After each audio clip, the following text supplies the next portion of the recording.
ሮቤል የሚደባደቡበት ጉዳይ ታወቀ። እሱም ሳይታወቅ የአድናንን ቤት ሽጣ ቤትና ንብረት የተጣጣፈችበትና እንዲሁም የተወሰነ ብር በሻንጣ እንደያዘች አውቆ ሮቤል ይዞ ሊሰወር ትል ያዘችው። ኑሃናና አድናን ጭር ባለ ቦታ ይሻለናል ብለው ጭርታ ላይ ያለበት ቦታ ሂደው በነበረበት ሰዓት ቤታቸው ግን ለአድናን የነበረውን ሮቤልና እንዲሁም ሚራ ሊወስዱ በሳቸው እየተደባደቡ እንደሆነ ሲያውቅ ኑሃና በጣም ደንግጣና አረመኔዎች በማለት አሰላሙ አለይኩም ወራህመቱላሂ ወበረካቱ። ውድና የተከበራችሁ የሀዩቲ ቤተሰቦች ሰላም እንዴት ናችሁ? እንዲሁም ክርስቲያን ወገኖች ሰላም ብያለሁ። ለዚህ ቻናል አዲስ የሆናችሁ ላይክ፣ ሼር፣ ሰብስክራይብ ማድረግ አትርሱ። እንዲሁም ቤተሰብ ያልሆናችሁ ደጋግሜ ስናገር ነበረ። በትህትና ሁላችሁም ቤተሰብ ሆኑ። ላይክ፣ ሼር፣ ሰብስክራይብ እንዳይረሳላለሁ። ኑሃና ድራማ በአለፈው ቪዲዮችን ላይ እንዳየነው ሚራ ከአድናን ጋር ትንሽ አውርታ ሲለያት ከኋላ ደፍጣ በድንጋይ እንደመታችና እንደጣለችው ነበር። ሚራም ይህንን ለምን መታሽኝ ወይም ለምን ይህን አይነት ልትሰሪ ቻልሽ ተብላ ተጠያቂ እንዳትሆን እኔ የመታንን አላውቀውም እኔም ወድቄ ነበር በማለት ለተንኮልና እንዲሁም ለሴራ እንዳይነቃባት ያደረገችውን አይተናል። እኔ ምንም ነገር አላየሁም አልሰማሁም በማለት ከአጠገቡ ወርቃ እንደቀረችና እንዲሁም እሷም እንዴት ተመታሽ ነግራ አድናንን አታለዋለች። በዛሬው ቪዲዮአችን ላይ ደግሞ የምናየው ሮቤልና ሚራ የሚደባደቡበት ይህን ያክል ችግር የሆነና እስበሳቸው የተከዳዱበት ጉዳይ ምን እንደሆነ ታውቋል። አድናን ሳያውቅና ሳይሰማ በድብቅ የአድናንን ቤት ሽጣ ሚራ ብር የተወሰነ በሻንጣ ይዛ እንዲሁም እየተጣጣፈችና ከሰዎች ጋር እየተዋዋለችበት እየተነጋገረችበት በማወቅ ሮቤል እኔስ ምን ሊደርሰኝ በማለት አብሯት እየሰራና እያነጋገረላት ስለነበረ ለብቻሽ እንዲህ አታደርጊም በማለት ሻንጣውን ካኖረችበት ቦታ በርብሮ አግኝቶት ይዞ ሊወጣ ነበር። በዚሁም በአጋጣሚ ኑሃናና አድናን ውጭ በወጡበት ነበርና ሮቤል ምን እንዲሆነም ሳያውቅና እንዲሁም ምን እንዲያለ ሳይፈትሽ አስቀድሞ በባለፈው ሻንጣ ባዶ ይዞ እንደወጣ ስላወቀ የዛሬውን ግን ሲያገኝ አስቀድሞ በርብሮ ምን እንዳለና ምን እንደሌለ ይዞ አስረግጦ ይዞ ሊወጣ ስለሆነ ደርሳ ሚራም አንቀዋለች። ይህንን ሊያደርግ የቻለው የኔ ስም ሳይደበለቅ ወይስ እኔ ምን ይደርሰኛል በማለት ለመጨቃጨቅና እንዲሁም ለመደባደብ ያበቃቸው ችግር ይህ ነው። አድናን ግን የዋህ ሁልጊዜ ምንም ቢታደልና ምንም ቢሰጥ ምንም ቢከፋው እንኳን መናገርና መቀየም የማያውቀው አድናን አሁን ላይ ከኑሃና ጋር ጥሩ ጊዜ እያሳለፉና ፈታ እያሉ ቢታወቅም ግን ተመልሰው ቢመጡብን የሚል ሀሳብና ፍራቻ ስላላቸው ኑሃና ይህንን እንደሚያደርጉና እንዲሁም ተንኮልና ሴራ ሁልጊዜ እንደሚሰሩ ጠንቅቃ ታውቃለች። ግን ከዛሬው ከነገ ይሻሉኛል እንዲሁም የእህቴን የአድራሻና ያለችበት ሁኔታ ያሳወቁኛል በማለት በጉጉት ስለምንጠብቅና ስለምትኖር እንጂ አሁን ላይ ሮቤልም ሆነ ሚራም እየሰሩ ያሉት ከቤት ውስጥም እንኳ ቢሆኑ በጣም የሚዘገንና የሚያስጠላ ነው። ኑሃና ስላወቀች ቀድማ ለአድናን መናገር እንደነበረባት ውስጧ ቢያውቅ እንኳን እስቲ ቆይ እህቴ ሳራ ያለችበትን ሁኔታ ቢነግሩኝ እንኳን ቢያሳውቁኝም ይህንን መናገር መፍትሄ አይሆንም በማለት ዝምታውን መርጫለች። አድናንም ደግሞ ምን ይፈጠር ይሆን የማለትና የመሸከር የመጨነቅ ባህሪ የለበትም።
አድናን ማድረግ ያለበት ወደ ውጭም ሲወጣ ሆነ ከቤት ውስጥ ሆኖ ስልኩን ማንም ሰው እንዳይነካውና እንዲሁም ማንም ሰው መረጃ እንዳይወስድ ማድረግ ይችል ነበር።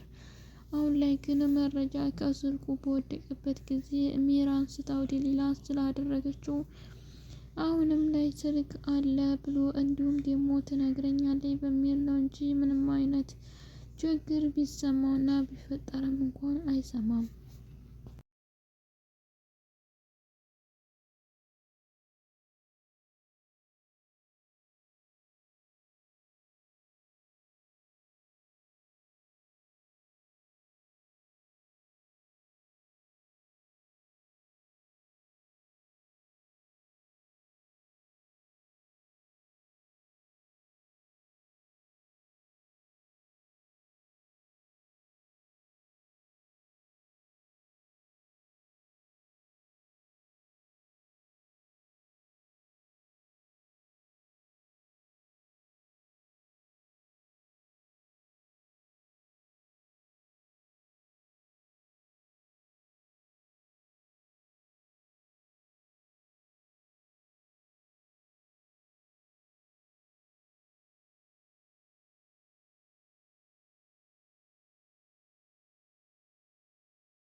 ይህ የዋህነቱና በጣም ጀግናም ተብሎ ቢታወቅ ዛሬ ላይ ግን እየሰራና እየፈጸመ ያለው ነገር በጣም የሚያስጠላ ስለሆነ አሁን ላይ በምታደርገው ነገር ጥንቃቄ አድርገህ ብትመራ የሚል ሀሳብ የሁላችንም ነው። በእርግጥ ሩሃናና እንዲሁም ሚራ ሲነጋገሩ በነበረበት ጊዜ ሩቤል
ከኋላ መጥቶ አንገቷን በማነቅና የፈለገውን በማስናገር እንዲሁም ሚራን ለማኖር የተባበራት ነገር አለ። በዚህም ደግሞ እንዴት ይቅርታ ካላልኩሽ እያለች ሚራን ባጠፋችውና እስከዛሬም በሰራችው ስህተት በሙሉ ይቅርታ ተጠይቃለች። ግን አሁን ላይ ይቅርታ ማያደርግላት ያን የማይፈልገውን ሁኔታ ላይ ሆና ቤቱን መሸጡንና እንዲሁም በሚራ ስም ዙሮ መዛወሩን በሷ እጅ ካርታው እንዳለ ያወቀለታ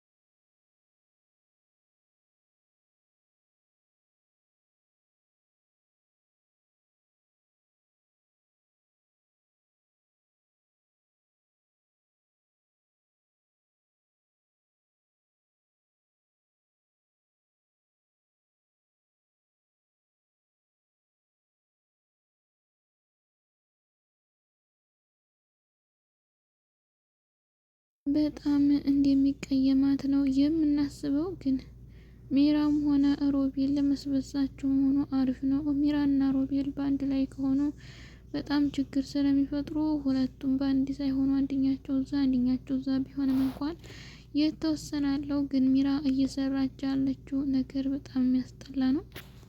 ውድ ቤተሰቦቼ አብራችሁ ስለቆያችሁና ስላዳመጣችሁ ከልብ አመሰግናለሁ። በድጋሚ በሌላ ቪዲዮ እስከምንገናኝ መልካም ጊዜ እያልኩልያችኋለሁ። በያላችሁበት ፈጣሪ ጠብቃችሁ ይጠብቀን። አሰላሙ አለይኩም ወራህመቱላሂ ወበረካቱ።